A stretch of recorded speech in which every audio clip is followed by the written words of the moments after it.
Amannya dengan orang-orang Nahdien di Indonesia, kelompok mayoritas Muslim. Kelompok mayoritas Muslim di Indonesia kan Nahdien.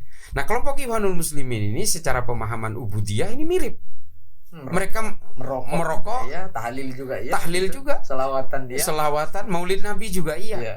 Tapi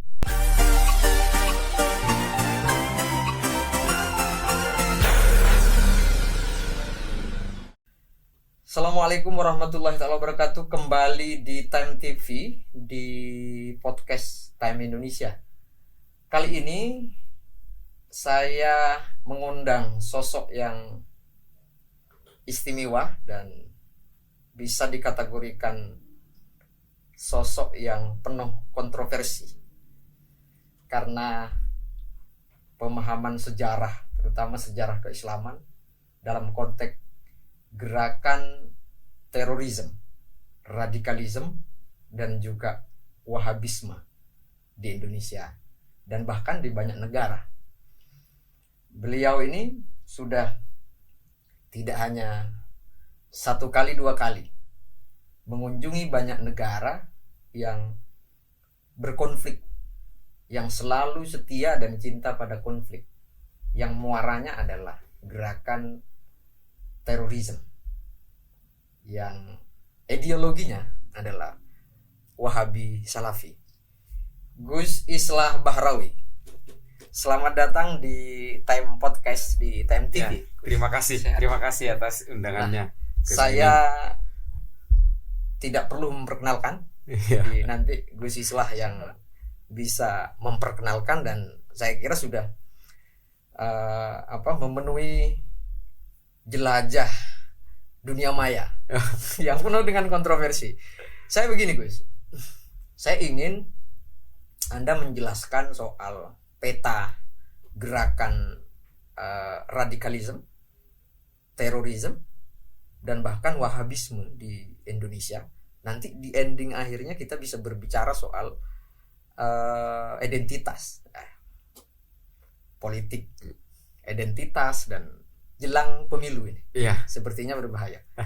Monggo, Gus. Terima kasih Gus Ainun, terima kasih para pemirsa sekalian. Jadi sebenarnya bukan kontroversi, ya. Cuma memang tidak banyak orang yang tahu tentang berbagai persoalan-persoalan yang terjadi dalam kehidupan beragama dan juga sosial masyarakat sebenarnya. Tapi karena ini banyak tidak menguasai dan banyak orang tidak tahu, ketika saya mengetengahkan suatu kajian-kajian yang sifatnya empirik maupun historik, kemudian orang kaget, loh mosok sih gitu.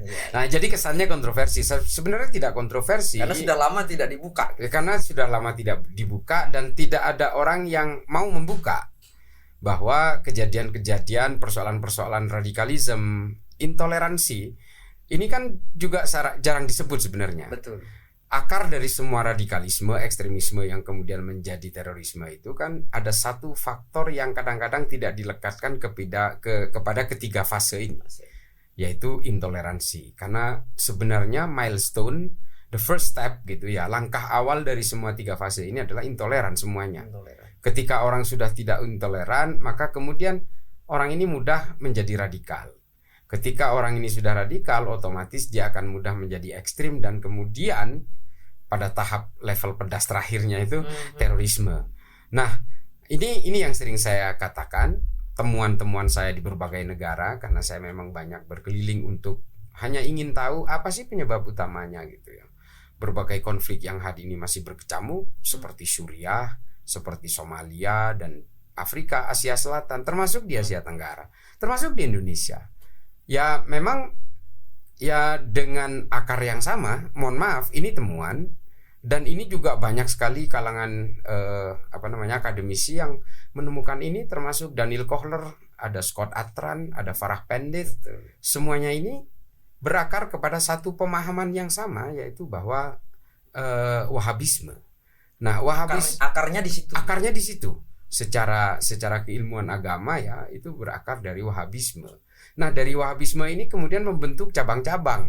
Ada yang bernama Hizbut Tahrir, ada yang bernama Ikhwanul Muslimin, dan berbagai cabang-cabang, dan bahkan organisasi-organisasi termasuk Al-Qaeda. Kalau di Indonesia ada Jamaah Islamiyah. Yang paling besar di Indonesia apa, Gus? Jamaah Islamiyah. Jamaah Islamiyah. Tapi kalau di Afrika itu ada namanya Al-Shabaab yang brutal, ada Boko Haram, ada gerakan-gerakan yang sifatnya itu normatif seperti kelompoknya almarhum Hasan Turabi karena udah meninggal. Ini salah seorang ulama lah kurang lebih begitu di Sudan yang sangat berpengaruh yang kemudian juga ikut mengglorifikasi dan mengalirkan ajaran-ajaran ini. Nah, di Suriah juga yang menjadi penyakitnya adalah kelompok yang sama, kelompok Jabhatun Nusra, Liwa'ut Tauhid dan sebagainya. Cita-citanya semua sama sih, ingin menegakkan daulah khilafah. Jadi tetap ingin berkuasa secara politik di suatu negara dengan mengatasnamakan agama. Polanya sama, postulatnya sama. Nah, di Indonesia itu sejauh mana saat ini? Yang jelas begini, ketika pasukan keamanan itu sudah semakin rapi melakukan antisipasi penegakan hukum, melakukan operasi-operasi pemetaan intelijen, profiling, surveillance, dan juga penggunaan teknologi komunikasi IT misalnya ya, ini semua memang membuat mereka ini semakin berusaha masuk ke bawah permukaan atau justru tampil ke permukaan yang dalam konsepnya kelompok ini disebut dengan marhalah. Marhalah itu adalah tahapan-tahapan protokoler, manifesto untuk mewujudkan kedikdayaan secara politik itu. Makanya mereka menyusup ke lembaga-lembaga normatif yang diakui oleh negara, atau justru semakin menenggelamkan diri ke bawah permukaan dan menjadi satu gerakan-gerakan berbasis jaringan sleeping cell, sel tidur. Ini semua dilakukan oleh mereka. Berapa persen ya menurut Anda tuh? Kalau yang Wahabisme di Indonesia? Banyak sekali, besar sekali. Kalau kita mau pilah gitu, kelompok Wahabi Salafi misalnya, ini kan memang punya garis perjuangan sendirilah kurang lebih. Kalau dibanding dengan Hizbut Tahrir yang terang-terangan memang ingin mewujudkan khilafah. Ada juga yang kelompok namanya Ikhwanul Muslimin yang menggunakan metode-metode harokah politik gitu. Gerakan-gerakan politik, melebur ke dalam partai-partai politik. Kemudian dia melakukan proses-proses kamuflase di gerakan-gerakan politik normatif. Ini dilakukan oleh mereka. Hizbut Tahrir terang-terangan kan bahwa khilafah itu harus tegak segala macam. Tapi kelompok Wahabi Salafi ini betul-betul berada pada tataran yang sifatnya dakwah. Tapi kalau kita pilah, kelompok ini sebenarnya ada 3 macamnya. Ada kelompok dakwah, ada kelompok politik, dan yang terakhir ada kelompok jihadis. Nah, ini memang kemudian irisannya sebenarnya sama. Mereka itu lebih condong kepada pembentukan negara teokrasi. Semua ini, mau Hizbut Tahrir, mau Ikhwanul Muslimin maupun Wahabi Salafi, sebenarnya dia itu punya kecenderungan untuk mewujudkan bahwa Indonesia ini ingin dijadikan negara yang berbasis teokratis, berbasis ketuhanan, berbasis agama dan sebagainya. Kalau bentuknya di Indonesia, Anda bisa menjelaskan, gambarkan? Ya kalau di Indonesia ya, ini Gus Ainun, sebenarnya mereka punya cita-cita politik yang sama, semua. Makanya kemudian mereka memanfaatkan momentum-momentum politik, meskipun itu politik yang justru diharamkan oleh mereka, demokrasi. Mereka memanfaatkan momentum-momentum politik, terutama pemilu, misalnya pemilu atau pilpres, mereka juga ikut serta di dalamnya. Berusaha menjejalkan kader-kadernya untuk ikut serta dalam kontestasi politik, lalu dengan harapan walaupun hal itu haram. Artinya mereka ini memanfaatkan kebaikan-kebaikan demokrasi, tapi pada sisi yang lain dia ini mengharamkan demokrasi, kurang lebih seperti itulah. Ini kan anomali. Ya buat mereka mungkin ini bagian dari jalur perjuangan. Jadi menurut mereka mungkin sah-sah saja karena ini dilakukan atas nama agama. Munafik-munafik dikit bolehlah gitu. Ada mungkin kurang lebih di Indonesia gitu, yang hingga masuk bentuknya menjadi partai politik? Ya seperti pengakuan dari pendiri salah satu partai politik lah. Tidak perlu saya sebutkan nama partainya. Dan juga bahkan ada salah seorang ustadz gitu ya, ustadz terkenal yang memang sering menyuarakan kepentingan Ikhwanul Muslimin. Dia mengatakan bahwa partai politik di Indonesia yang terafiliasi dengan Ikhwanul Muslimin ya partai ini. Ada partai 3 huruf, tidak perlu saya sebutkan, nanti disangkain saya tendensi politik. Karena banyak juga yang 3 huruf kan. Iya banyak. KPK pun 3 huruf. KPK juga 3 huruf. Nah tapi memang diakui oleh pendirinya bahwa ini terafiliasi dan merupakan satu gerakan-gerakan harokah siasah yang ingin mewujudkan cita-cita dari Ikhwanul Muslimin. Itu kan ancaman kepada negara. Seharusnya. Tapi ya inilah memang segala kekurangan dan kebaikan dari demokrasi. Langkah yang paling adem tidak harus menang gitu ya. Ya, artinya begini, ya kalau memang masyarakat memang masih menginginkan bahwa Pancasila, Negara Kesatuan Republik Indonesia ini masih ingin tetap mau utuh, ya seharusnya yang beginian ini memang harus kita tinggalkan. Karena mereka punya agenda-agenda khusus juga sesuai dengan ideologi-ideologi yang diusungnya. Sama dengan, ya sebenarnya begini ya, kalau saya sering mengatakan ini, soal gerakan-gerakan mereka yang mengatasnamakan agama tapi sebenarnya adalah untuk mewujudkan ambisi-ambisi politik ini kadang-kadang anomali juga. Kantor pusatnya Ikhwanul Muslimin ini di Inggris. Kantor pusatnya Hizbut Tahrir juga di Inggris. Ya bagaimana mungkin gerakan-gerakan yang bersifat keagamaan, yang punya cita-cita teokrasi, tapi dia hidupnya di Inggris, hidupnya di negara-negara demokratis, termasuk seperti di Indonesia ini, memanfaatkan kedermawanan demokrasi gitu ya. Tapi sebenarnya ingin mematikan demokrasi. Makanya saya sering mengatakan bahwa tidak mungkin ada the man behind the gun-nya gerakan-gerakan seperti ini. Artinya ini tidak berdiri di ruang hampa. Ini pasti ada yang mendevelop, ada yang mengenerate, ada yang mengakselerate, bahwa sebenarnya ini adalah untuk kepentingan politik global. Makanya saya sering mengatakan itu merupakan desain global. Ya. Nah, di Indonesia itu yang sudah terjangkit, banyak terpapar. Nah, kira-kira pintu yang paling empuk, jalan yang paling empuk untuk menjalankan strategi itu apa kira-kira? Yang sudah terbaca, misalkan Anda kan di Densus 88. Tenaga ahli, ya, bukan polisi, sipil. Tenaga ahli sipil ya. Untuk pencegahan. Untuk yang lain kita nggak tahu, tapi untuk pencegahan. Kita sedikit buka lah petanya, misalkan melalui jalur pendidikan, modusnya seperti apa, melalui gerakan kampus, modusnya seperti apa, melakukan halakoh dan macam-macam lah. Dan coba bisa aja. Ya memang begini, kalau kita perhatikan pola-pola dari gerakan mereka itu adalah berusaha menyasar anak-anak muda. Seperti yang sering saya katakan juga bahwa suatu ideologi itu akan mengalami kematian dan suatu ideologi itu akan sekarat kalau dia gagal untuk merebut anak muda. Karena memang pentingnya di situ, rekrutmen, regenerasi sehingga satu ideologi itu akan langgeng. Nah, metode yang mereka lakukan adalah dengan metode tarbiyah misalnya, atau metode dengan daurah-daurah atau halakoh di berbagai kampus. Mengapa kampus? Atau mengapa di berbagai lembaga pendidikan awal? Itu karena mereka ingin menguasai kalangan anak muda. Kalau mereka gagal menguasai generasi muda, maka ideologinya akan terancam untuk akan terputus dan selesai. Ini kan banyak sekali ideologi-ideologi kiri yang gagal meraih anak muda yang kemudian mati begitu saja. Termasuk seperti fasisme, anarkisme. Ini kan sebenarnya bisa dikatakan gagal. Bahkan komunisme juga terlalu populer di kalangan orang tua sehingga satu generasi itu hilang di Uni Soviet, dan hingga kemudian dengan satu gerakan reformasi yang bernama Glasnost dan Perestroika pada akhirnya komunis juga mati di tanah kelahirannya sendiri. Nah, ini kemudian mungkin berkaca dari berbagai gerakan-gerakan ideologi seperti ini, kelompok-kelompok pan-islamisme, pan-arabisme, termasuk juga kelompok-kelompok yang menginginkan teokrasi. Ini kemudian berusaha bergerak di tataran anak muda melalui jalur pendidikan. Kalau anak muda kan memang harus melalui lewat edukasi, lewat tarbiyah, liko dan sebagainya itu. Nah, di sini agenda-agenda politiknya itu kemudian disisipkan di balik berbagai kajian-kajian keagamaan. Ini pola yang biasa. Anda buka satu. Di mana zona merah di Indonesia? Kalau kita mau berbicara tentang terorisme atau gerakan-gerakan dari kelompok kelompok-kelompok transnasional ini, ya bisa terorisme. Oh ya, bisa radikalisme.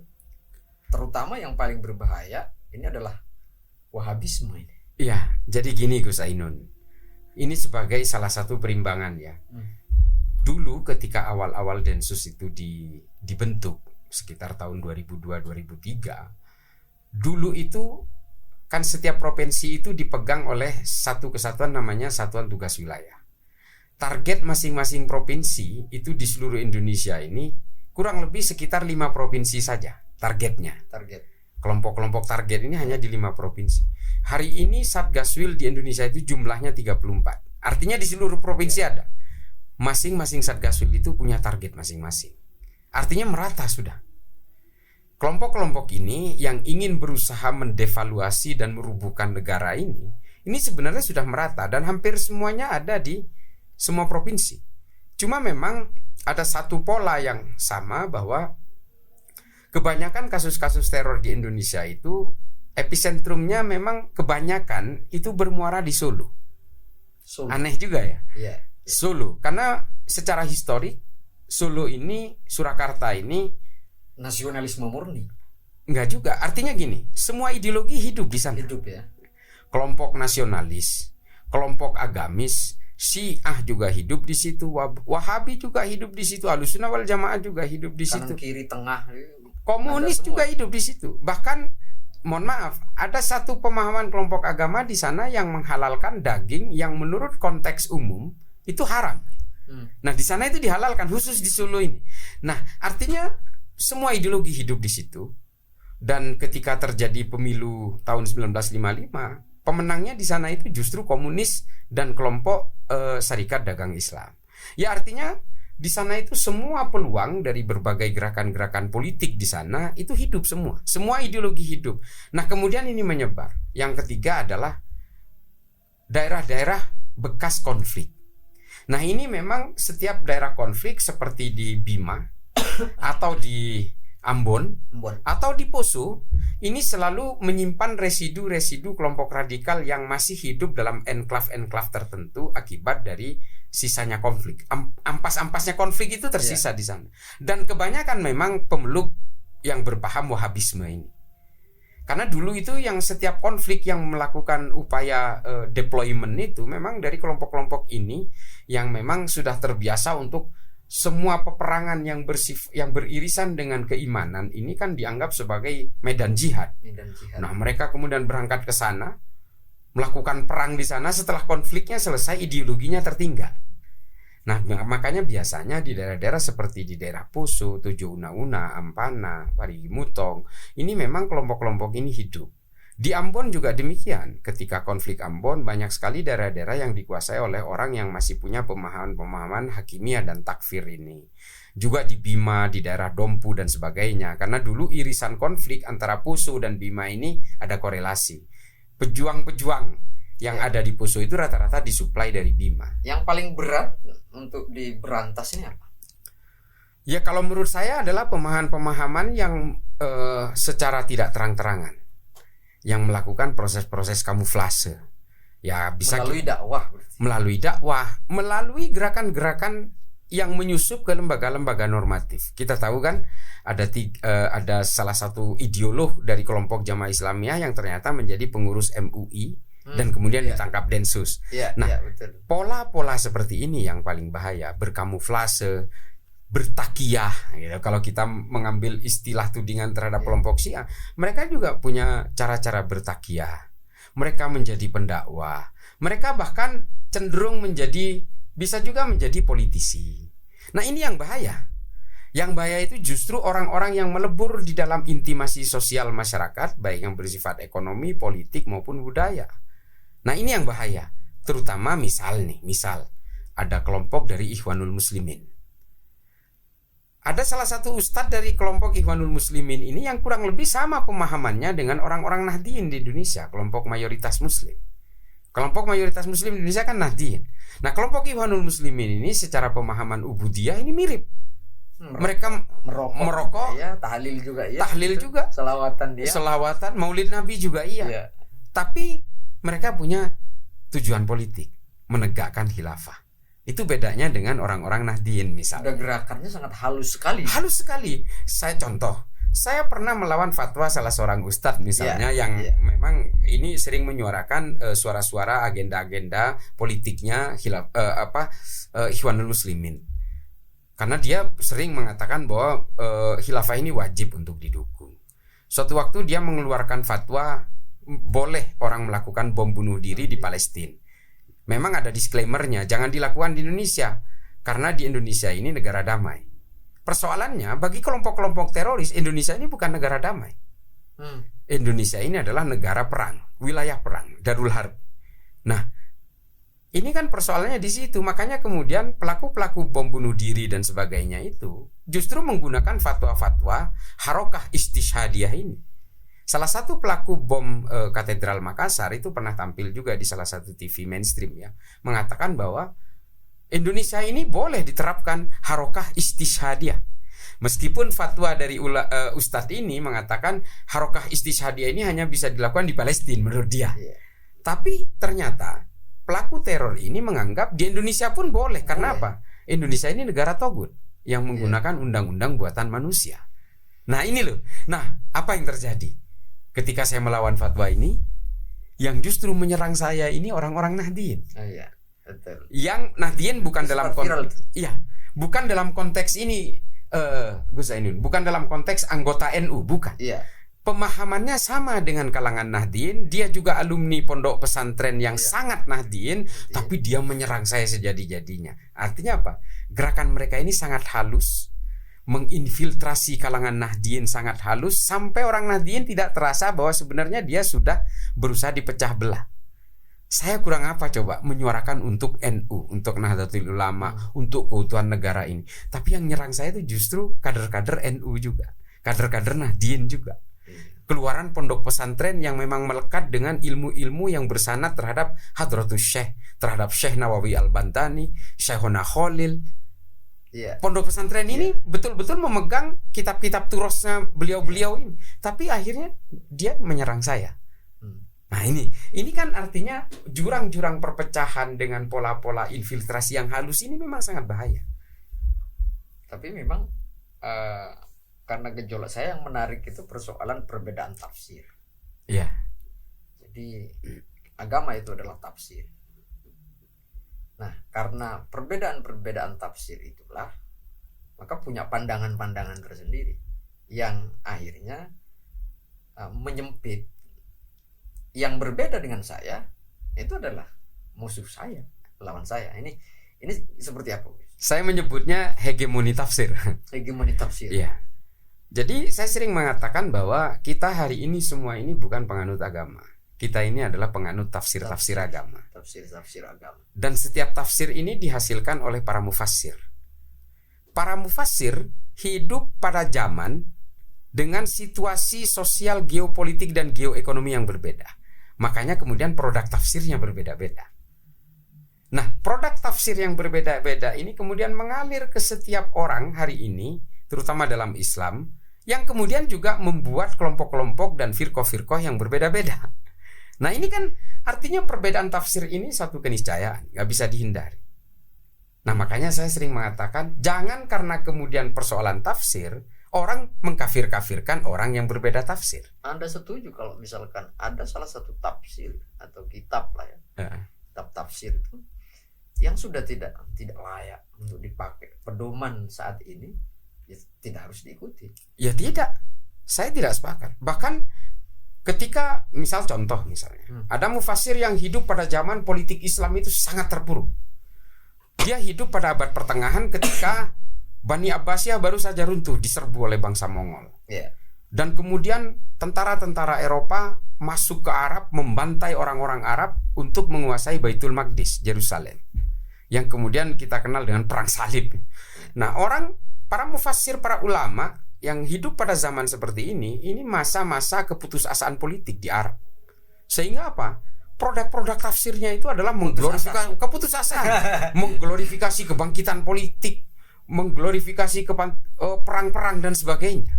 Kalau kita pakai di suasana yang seperti hari ini kan udah nggak otentik, sudah tidak bisa dilakukan, ya bisa ditolak.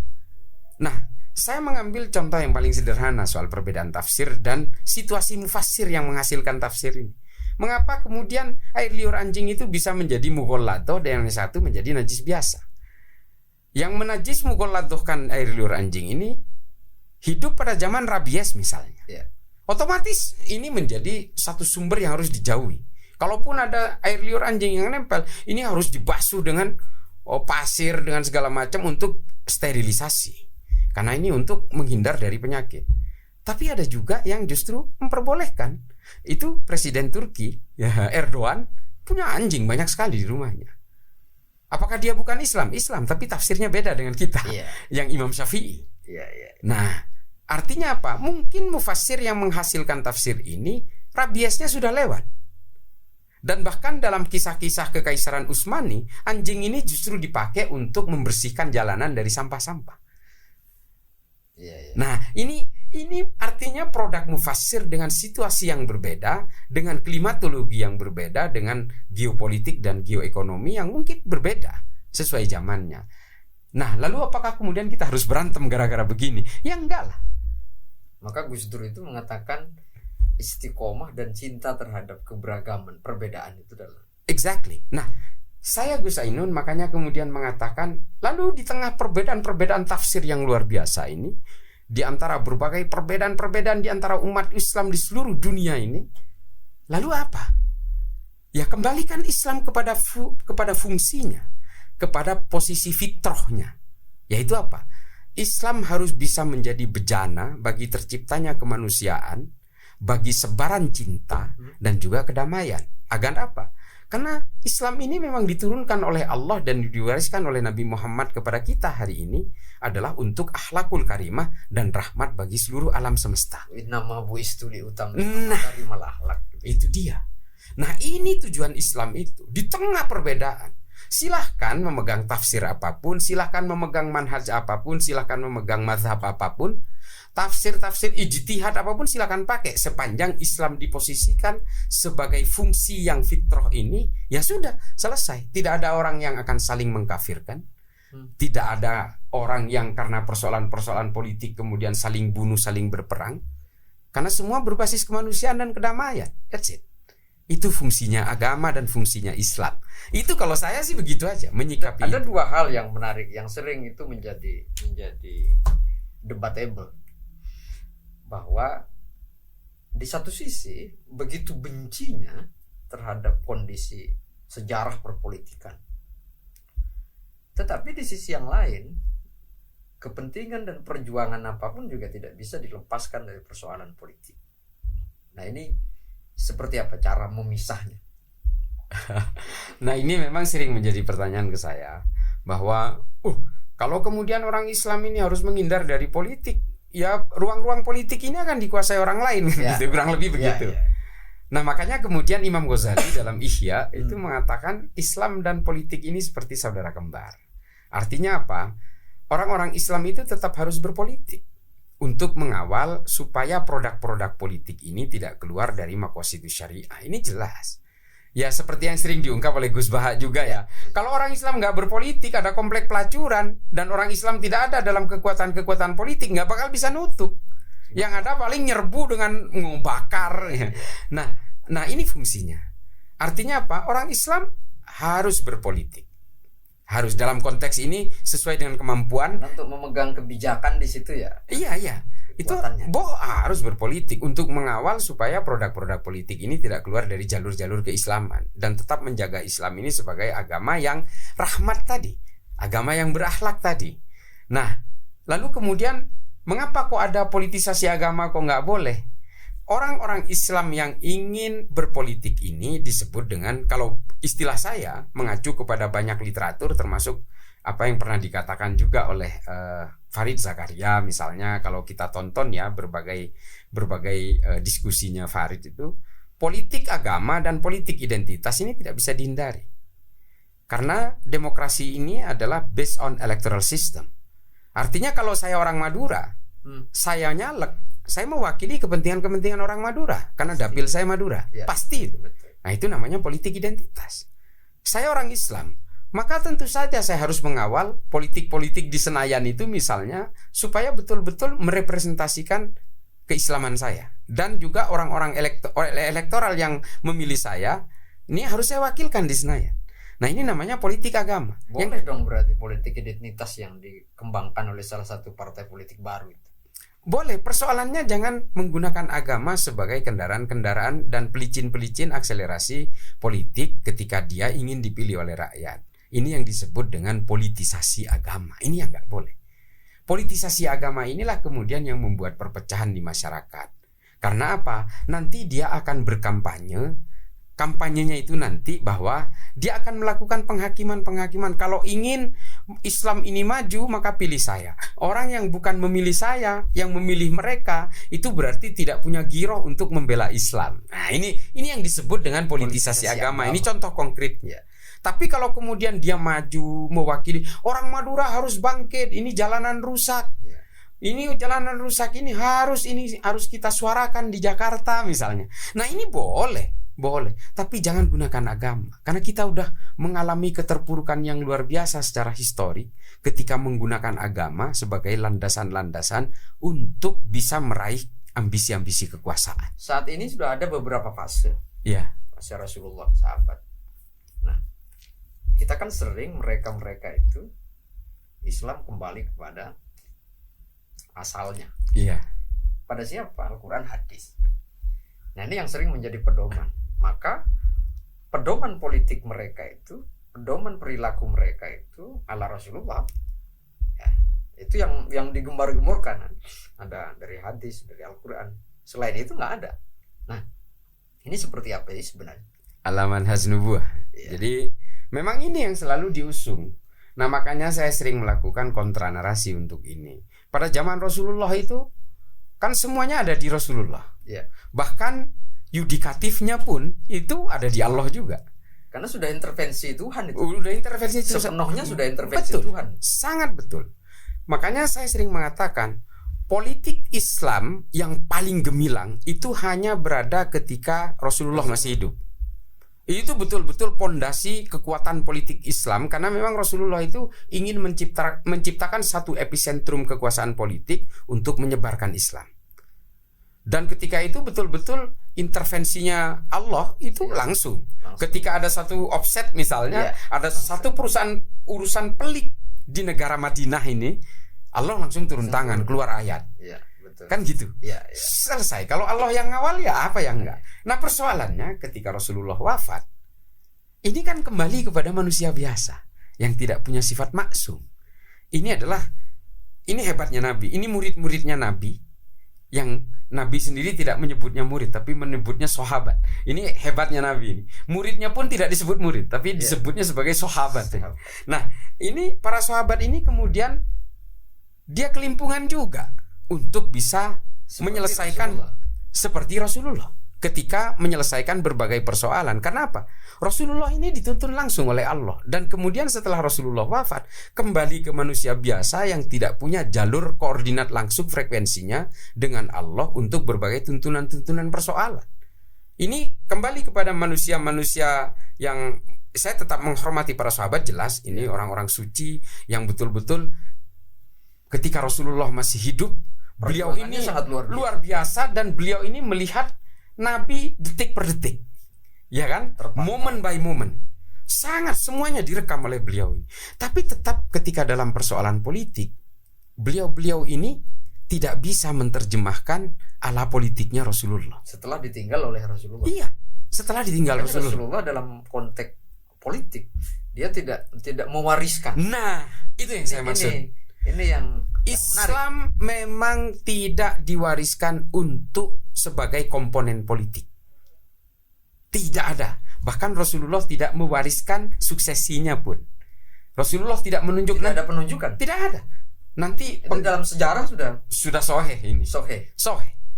Itulah mengapa Sayyidina Umar dan Sa'ad bin Ubadah itu hampir berperang hanya gara-gara berebut lah, kurang lebih berebut untuk menjadi penggantinya Nabi. Karena apa? Karena Nabi memang tidak menunjuk suksesinya. Artinya apa? Islam tidak diwariskan untuk ambisi-ambisi politik. Islam hanya diwariskan oleh Rasulullah kepada seluruh umatnya ini sampai hari ini, sampai nanti hari kiamat, adalah untuk menyempurnakan akhlakul karimah, dan juga agar Islam ini tetap menjadi rahmatan lil alamin. Hanya dua ini. Makanya kalau kemudian hari ini orang mendengung-dengung kita harus betul politik ala Nabi ini harus diwujudkan, bukan itu yang diwariskan Nabi. Yang diwariskan Nabi itu adalah akhlak dan rahmat. Bahkan sahabat yang hanya berjarak kurang lebih 3 hari 3 malam, jenazahnya Kanjeng Nabi aja belum dimakamkan. Pertengkaran sudah terjadi karena persoalan politik. Itu. Jadi kalau keluarga tukaran rebutan waris itu sudah sejak dulu ya. Oh, sudah sejak dulu. Iya betul. Dan setelah itu kemudian konflik politik di Madinah ini terjadi. Ya termasuk, ya artinya tidak tenang-tenang juga lah. Sayyidina Abu Bakar pun ketika menggantikan Nabi, ini juga nggak nyantai juga karena ada Musailamah Al-Kazzab di Yamamah, salah seorang enklav pemberontak yang harus diperangi. Nah ini tapi akhirnya nanti bisa diselesaikan. Dan kemudian pada zaman Sayyidina Umar juga berbagai intrik, berbagai konflik politik justru di kalangan sahabat sendiri ini juga terjadi. Apalagi zaman Sayyidina Utsman. Ini luar biasa. Bahkan Sayyidina Utsman ini di naksel. Jadi dituduh bahkan diolok-olok sebagai orang Kristen karena jenggotnya panjang. Ini siapa yang mengolok-olok ini? Ya, sahabat-sahabat juga. Nah, artinya politik ini memang bukan DNA-nya Islam. Memang bukan DNA-nya Islam. Islam itu dibuat bukan untuk itu. Islam ini memang dibuat untuk akhlak yang baik dan juga sebagai rahmatan lil alamin. Ini DNA-nya Islam ini. Nah, jadi kalau kemudian ada gerakan-gerakan politik hari ini yang mengatasnamakan Islam, entah dimanapun hari ini, entah dalam firqah apapun, dalam jubah apapun, ini memang sebenarnya hanya penunggangan-penunggangan agama untuk mewujudkan ambisi-ambisi politik saja. Itu kalau saya begitu. Apa yang paling berat sekarang soal gerakan Wahabisme ini dalam pemberantasannya? Oh, kalau dalam pemberantasannya ini memang bukan pekerjaan yang sederhana karena ini persoalan-persoalan ideologis. Karena begini, kelompok-kelompok ini memang kelompok-kelompok yang sebenarnya punya cita-cita, entah dia terang-terangan atau dia diam-diam punya cita-cita teokrasi ini sebenarnya itu memanfaatkan agama ini karena memang mudah untuk menghipnotis orang menggunakan agama. Karena gini, agama itu kan ada 3 faktor yang membuatnya kemudian begitu menarik buat kelompok-kelompok ideologis seperti ini untuk berusaha mendapatkan dukungan populasi sebanyak-banyaknya terhadap ideologi itu. Satu adalah dogma. Semua agama, semua gerakan-gerakan yang berbasis agama, entah di Islam, Kristen, Hindu, Buddha, ini semua kan karena ada dogma. Percaya nggak percaya ya harus percaya. Ini kan dimanfaatkan. Yang kedua adalah kemartiran, mati syahid, jihad. Ini kan semua menarik dan semua agama punya konsep ini, bukan hanya Islam. Martirdom ini kan semua di Kristen juga ada. Kalau orang mati dalam keadaan berjuang untuk agamanya, dia akan otomatis masuk surga. Islam juga punya, Hindu juga punya, Buddha juga punya. Makanya kelompok-kelompok teror atau ideologi-ideologi tertentu itu paling demen menunggangi agama. Bukan hanya di Islam, di semua agama. Kemudian yang ketiga adalah Messianic belief. Messianic belief ini adalah nubuat akhir zaman. Bahwa nanti menjelang kiamat yang berkuasa itu hanya agama saya. Dan ini semuanya punya, bukan hanya Islam, bukan hanya Imam Mahdi di Islam, tapi juga The Messiah juga di Kristen juga ada. Nah ini makanya kemudian gerakan-gerakan ideologis berbaju agama ini senang sekali menunggangi agama dengan 3 faktor ini dan bisa mempengaruhi masyarakat itu secara mudah. Nah makanya ini bukan pekerjaan yang gampang. Kalau kita mau berbicara ideologi berbasis agama, ini memang tidak mudah karena kita harus mencongkel keyakinan-keyakinan masyarakat yang sudah menjangkar, yang menjadi residu. Yang bisa dilakukan kalau saya adalah ya memberikan pemahaman-pemahaman agama yang wasati, yang garis tengah. Memang hanya ini. Abdullah ibnu Abbas radhiyallahu an juga pernah melakukan upaya menyadarkan terhadap orang-orang Khawarij dengan menggunakan pola-pola wasatiyah ini. Tidak mendukung ke kiri, tidak mendukung ke kanan, tapi betul-betul kafah secara Islam untuk berakhlak yang baik dan menjadikan Islam sebagai rahmatan lil alamin. Ya inilah. Ini semua ini. Dan itu masih ada di Nahdlatul Ulama ya? Oh jelas. Kalau wasatiyah ini kan memang menjadi salah satu arus utama dari Nahdlatul Ulama. Muhammadiyah gitu ya. Sama kan pada akhirnya memang dari berbagai perbedaan kita tidak bisa menutup mata kan Gus Ainun. Jadi NU dan Muhammadiyah ini secara ubudiyah kan ada sedikit berbeda pemahaman-pemahamannya. Tapi memang kemudian kita semua bersatu dalam satu kesepakatan bersama yang bernama Pancasila dan NKRI. Nah inilah konsep al-asobiyahnya Ibnu Khaldun itu menjadi penting. Konsepnya Kanjeng Nabi di Madinah dengan Piagam Madinah itu juga kemudian menjadi prototipe dari Pancasila dan NKRI yang ada konsep negara kesatuan ini menjadi penting. Nah, satu hal lagi memang kelompok-kelompok pengusung politisasi agama ini memang selalu membawakan ruang-ruang politik ini ke ranah akidah, selalu menghubung-hubungkan dengan persoalan keimanan. Ini pernah terjadi di sini di Pilkada 2017 zaman Anies lawan Ahok, yang satu Kristen yang satu Islam. Ini kan pada akhirnya ruang-ruang politik dipenuhi dengan anjuran-anjuran akidah. Padahal politik ini persoalan fikih, persoalan ijtima. Nah, ini kan persoalan kesepakatan bersama kan sebenarnya. Politik ini fikih, semuanya fikih. Tidak ada urusannya dengan akidah. Dan pola-pola membawa kepentingan-kepentingan politik terhadap akidah, terhadap keimanan ini sebenarnya pola-polanya Khawarij.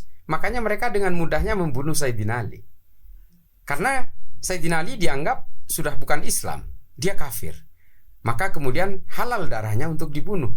Meskipun dia ini menantu dan sepupunya Kanjeng Nabi. Coba bayangin.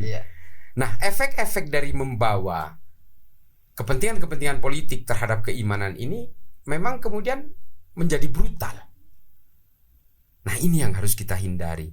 Itulah mengapa ISIS kemudian melakukan proses pembunuhan dan juga genosida terhadap suku-suku yang menghalanginya, termasuk kepada orang-orang yang dianggap obstacle, membunuh sekejam-kejamnya karena dihubungkan wilayah-wilayah yang harus ditundukkan itu dengan keimanan. Ini pola-pola Khawarij, termasuk Zulkhuwaisirah misalnya, yang memprotes Nabi dan menuduh Nabi tidak adil. Lalu kemudian dia mengalirkan ajaran-ajarannya bahwa Nabi, setiap ketidakadilan dari pemimpin itu harus kita lawan. Bahkan Rasulullah pun saya lawan, kata Zulkhuwaisirah. Nah, karena apa? Pada akhirnya dia itu menganggap bahwa semua ruang-ruang politik ini adalah ruang-ruang keimanan. Kalau kita tidak melawan kepada pemerintah yang menurut dia zalim, maka keimanannya juga ikut luntur.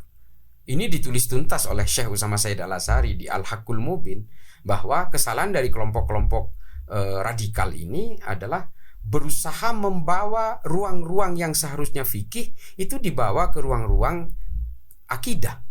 Nah, ini yang membuat mereka kemudian menjadi brutal. Kemudian dia membenarkan apapun, kekerasan apapun, kekejian apapun atas nama agama.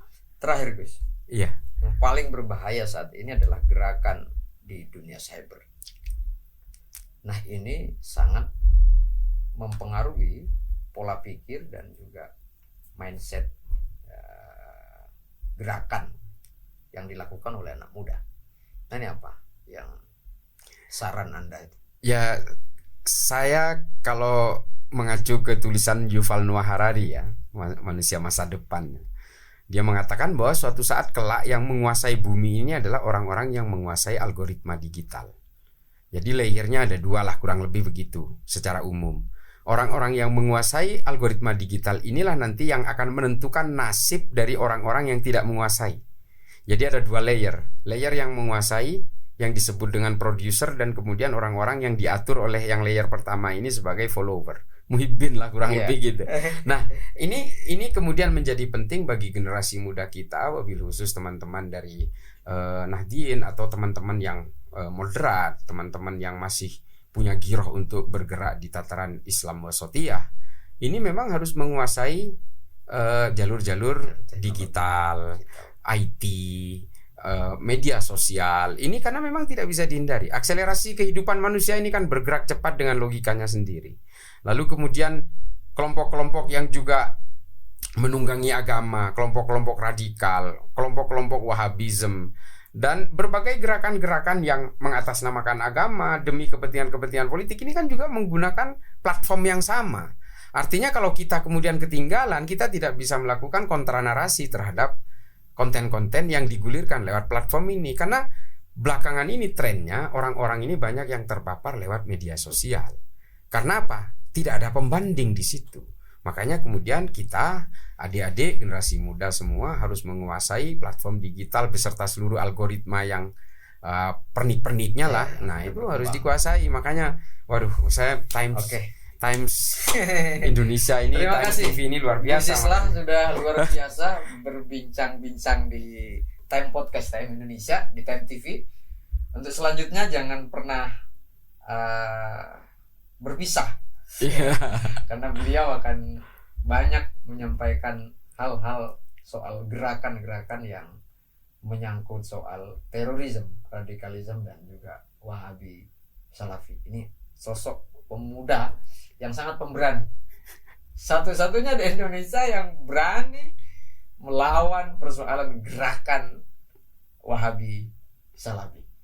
Ya nih, kalau sudah Wahabi Salafi ini, aduh, sudah luar biasa semangatnya. Terima kasih. Terima kasih Mas Yanin. Terima kasih Sudah Terima kasih. berkunjung di Time TV.